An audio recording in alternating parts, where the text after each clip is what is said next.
What is up, guys? The Modern Bodybuilder here with another bodybuilding history video. The Mr. Olympia competition has been around since 1965 with 19 different champions since then, and just like any other competition, it has not been without controversy. In this video, we will dive deep into 5 of the most controversial Mr. Olympias since its conception. 1971 Mr. Olympia. Normally, any competition is made controversial or memorable by the caliber of competition and people having different opinions on who should have won. This Olympia would be the exact opposite, as only one man would be in the competition, and I believe you would have a pretty good guess of who it was. That's right, it's none other than the Austrian oak himself, Arnold Schwarzenegger. It's most important to note that Arnold was basically Joe Weider's golden boy, whom he was grooming to be the next big star of bodybuilding, and the result of the 1971 Mr. Olympia was a byproduct of that said grooming. In 1970, Arnold would win his first Mr. Olympia title by dethroning the great Sergio Oliva, who was at the time the biggest star in bodybuilding. Understandably, everyone who was a fan of bodybuilding was excited to see the rematch between Arnold and Sergio, but they would be sorely disappointed because all except one of the 4 competitors in the Olympia that year were disqualified. You see, in the 60s and 70s, the IFBB wasn't as dominant as it is now. There were multiple organizations who received attention, and that didn't sit well with Joe Weider. Joe Weider wanted to basically monopolize bodybuilding and had the Mr. Olympia as the greatest title one can win in the sport. This led Joe Weider to issue the IFBB's non-sanctioned policy, which basically disqualifies any athlete from competing in the IFBB if they competed in any rival organization to the IFBB. So in 1971, every competitor apart from Arnold was disqualified, leaving Arnold to win uncontested that year. The 1980 Mr. Olympia. The next Mr. Olympia on our list would also include the Austrian oak.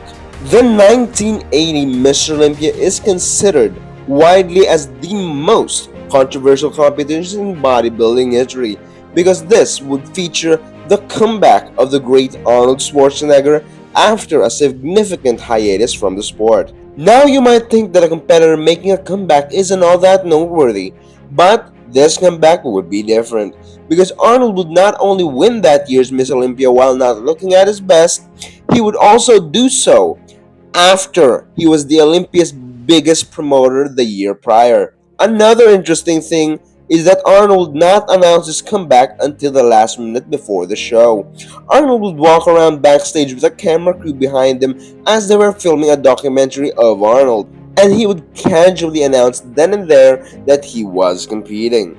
This did not sit well with other competitors, especially Mike Menser. Now, Arnold wouldn't actually look as bad as people would describe him. He was of course downsized and less sharp, but you could still see the remnants of what made him so great in his prime years. The fact that the lineup wasn't as strong also made a particularly good argument for his win being possible. The reason I think that this competition was so controversial was that even in Arnold's prime there were already rumors of Arnold being favored by the judges whom were his friends even before he was a promoter. Fast forward a couple of years, he would become even closer with those judges, leading people to speculate that they would favor him even more. Another reason why this year's Mr. Olympia was so controversial was that this was probably the only Olympia in history to cause a boycott by several of the top Olympians. This would include Frank Zane, Mike Menser, Boyer Coe, and Roger Walker. The next Olympia on our list happened just a year after the whole Arnold comeback debacle, where his best friend would make a similar comeback. 1981 Mr. Olympia. Following the comeback of Arnold Schwarzenegger, Arnold's best friend Franco Columbu would make his comeback to the Olympia stage following a long hiatus from the sport after not competing in professional bodybuilding since his Olympia win in 1976. An important detail regarding his comeback is that Franco would suffer a dramatic leg injury during his participation in the World's Strongest Man competition held in 1977, where he would break his leg while carrying a refrigerator on his back. This, of course, would lead to his legs during the 1981 Mr. Olympia to not look at their best, especially when standing right next to a prime Tom Platz, who was known for his insane legs. Of course, Franco would win the 1981 Mr. Olympia in arguably the deepest lineup until that point, which resulted in the greatest booing show in bodybuilding history.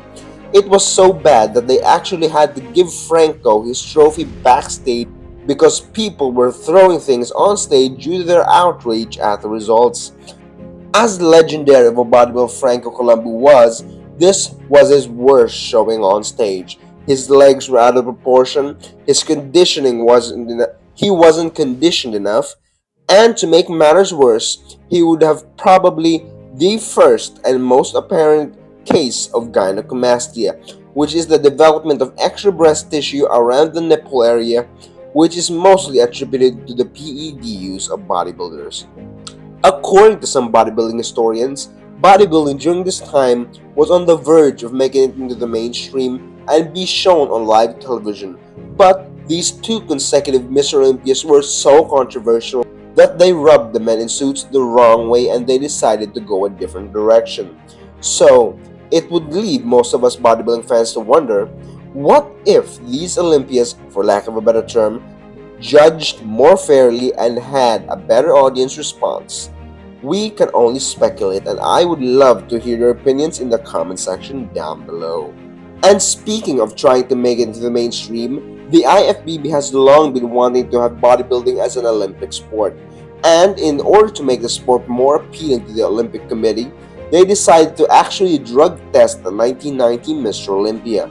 This year would mark Lee Haney's 7th Olympia victory, but unlike the rest of the competitions on this list, the winner is not what made this competition so controversial.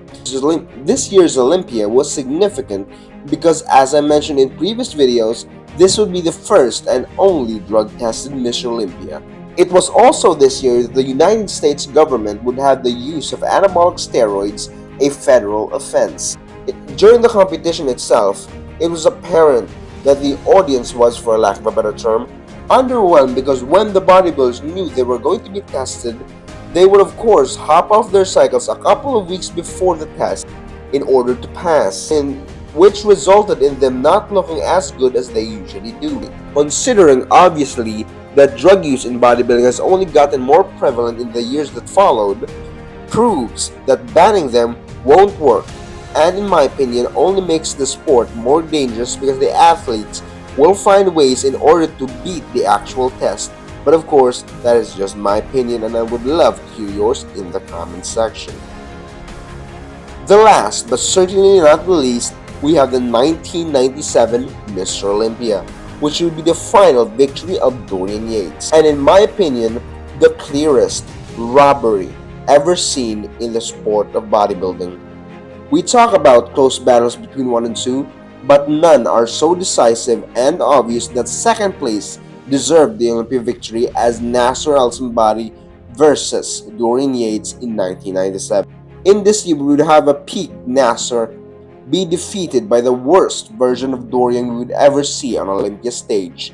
Don't get me wrong though, I am a huge Dorian fan and believe that he's one of the greatest to ever do it, but I will make the statement here and now, Dorian did not deserve to win 1997. I won't even waste my time explaining and just have you look at the photos yourselves, especially at the front double biceps pose. This photograph is a clear example of what a robbery looks like. Nasser deserved to win that year and Dorian should have placed at highest second. Prior to the competition, Dorian would have multiple injuries to his bicep and tricep during training, which resulted in him looking off. Dorian was never known to have good arm genetics, but due to the injuries he suffered, it would lead him to lose almost all of the symmetry and proportion he once had in his arms, which is a clear contrast to Nasser, who had much better arms. In my opinion, there is no greater robbery nor any competition with a more controversial outcome than the 1997 Mr. Olympia. That is why I have it on top of my list. And if you guys have any other controversial Mr. Olympias, please mention them in the comment section down below, and leave a like if you did in fact enjoy the video, and subscribe to the channel for more content just like this one. This has been the Modern Bodybuilder. Thank you for watching.